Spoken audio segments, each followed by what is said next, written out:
देखिए, आज हम कक्षा 12 की फिजिक्स में बात करेंगे ड्रिफ्ट वेलोसिटी की, जिसे हिंदी में कहेंगे अपवाह वेग। तो इनकी जो सटीक परिभाषा है, कहा जाएगा उस औसत चाल के रूप में परिभाषित किया जाता है जिससे इलेक्ट्रॉन चालक में से अपवाहित होता है, निकलता है। लेकिन ये तो परिभाषा है, फिलहाल हम इसके कॉन्सेप्ट पे आते हैं। होता क्या है, मान लीजिए यहाँ कोई एक चालक है, इस चालक में आपके सभी इलेक्ट्रॉन हैं और इलेक्ट्रॉनों के बीच में कोवैलेंस बॉन्ड न होने के कारण, बैलेंसिंग बॉन्ड न होने के कारण ये जो इलेक्ट्रॉन हैं वो रैंडम मोशन करेंगे। रैंडम कहिए या जिगजैग मोशन कहिए, रैंडम मोशन मतलब बेतरतीब गति करेंगे। तो होगा क्या, ये करते क्यों हैं? क्योंकि इलेक्ट्रॉनों के बीच में कोई कोवैलेंस बॉन्ड नहीं होता, जिससे वो जुड़ नहीं पाते। जब जुड़ेंगे नहीं तो वे सभी के सभी रैंडम मोशन करेंगे या जिगजैग मोशन करेंगे। अगर इन्हें हम एक बैटरी से जोड़ दें, इस चालक को, ये आपका पॉजिटिव टर्मिनल और ये नेगेटिव टर्मिनल, यदि हम इसे किसी बैटरी से जोड़ दें तो इनमें जो टोटल करंट होगा, ड्रिफ्ट वेलोसिटी के केस की बात कर रहे हैं, जो टोटल करंट होगा वो आपका हो जाएगा जीरो। जीरो क्यों हो जाएगा?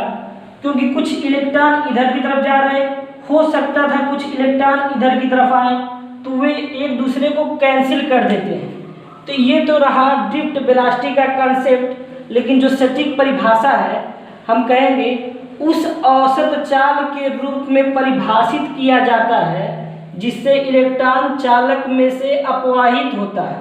अब यहाँ एक चीज़ है रिमार्क में जो आपको समझना है, जो ड्रिफ्ट वेलोसिटी है वो थर्मल वेलोसिटी से, तापीय वेग से कम होता है।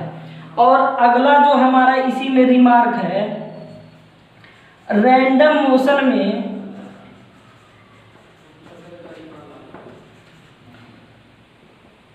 में इलेक्ट्रॉनों की जो गति होती है वो 10⁵ मीटर प्रति सेकेंड से लेके 10⁶ मीटर सेकेंड तक होता है।